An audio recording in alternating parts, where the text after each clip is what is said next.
Hello hi जय जगन्नाथ नमस्कार सांग मैंने आपण मानू मोर गोटे नुआ वीडियो को आउ थे स्वागत।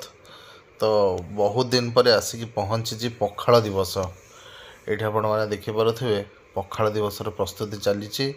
प्रथम बैगणटा मु पखाड़ तो आगु रेडी होगी अच्छी ता सहित खावाई बैगण छणा मत बहुत भल लगे जोटाक आम ओडिया कहू बैगणी बोली। गाँव में थिला बेले केते जे कौन पखाड़ सहित खिया जाए घरे जहाँ थी सेटा ही पखाड़ सहित खिया साग भजा आलू चकटा बड़ी चूरा माछ भजा जहाँ मिलला गाँ पोखरी माछ आसिले सांगे सांगे अरे माछ भजा होची टिके पखाड़ खाईदबा बाहाना दरकार पखाड़ खाइबापी।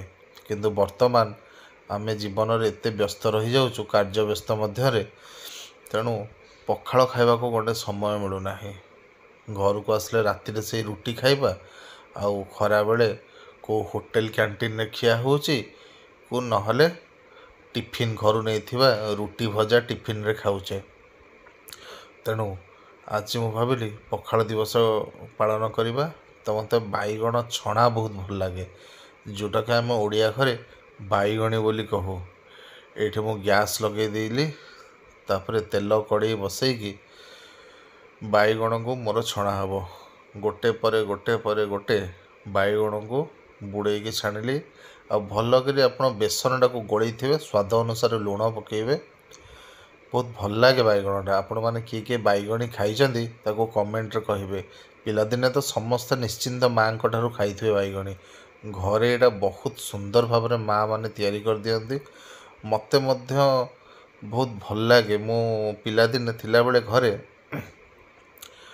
बड़ नानी माँ जेजेमा एमानठू रोषेईर किछिटा शिखी तो से आज बाहर रहिला बेले से आशीर्वाद माँ जेजेमा बड़ बो बड़ नानी एमानଙ୍କର आशीर्वाद स्वरूप मु रोषेई किछि शिखी जाइछि आ मते असुविधा हो नाही खाइबारे घरे किछि हेले निजे करिकी खाउछि। एठी मोर बैगणी छणा हे गलानी आपण समस्त देखुचंदी मोर बैगणी छणा हे गलानी आ बैगणी छणा हबार गोटे सुंदर दृश्य है तार जो हलदी कलर पड़ी आसे बेसी आप गैस को सीम करके छाणिबे सीम करके छाणिले प्रॉपरली छाणी हम प्रॉपरली सिझिब भीतर गुड़ाक बैगणर आप जो छाणिबे तेल किछटा थाए तेणु टिश्यू पेपर पकईदेवे। ये देखो मुझे टिश्यू पेपर पकई देछि टिश्यू पेपर पकईले एक्सट्रा जो तेल थी से गुड़ाक सब आब्जर्व करनब ना आप देह खराब हम आ सहजरे मुझे हेल्दी अच्छे मुझे मोटा अच्छे से ये बैगणी तो मो भल नुह कि पखाड़ दिवस टे बैगणीर मजा ही अलग।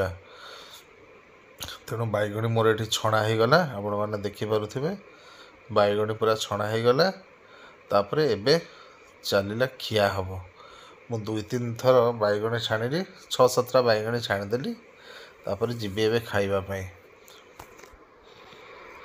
एबे देखो मु आसीगली खाइबापी बैगण भजा आलू भजा पखाड़ पियाज कंचा लंका आ मते गोटा पियाज खाइबा को बहुत भल लगे। आपण माने प्लीज कमेंट जणातु क्या गोटा पियाज खाइबा को भल लगे।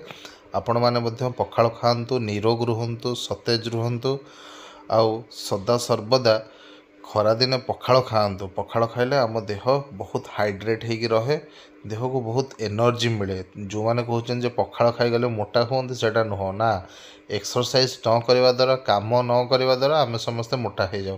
तेणु आपण मैंने समस्ते पखाड़ खातु निरोग रुहतु सुस्थ रुहतु रहुची। जय जगन्नाथ देखा हो नेक्स्ट वीडियो रे नमस्कार। आ प्लीज आपण मैंने मो चैनल टाको सब्सक्राइब करके मत टिके कॉन्फिडेंस दियंतु। थैंक यू जय जगन्नाथ।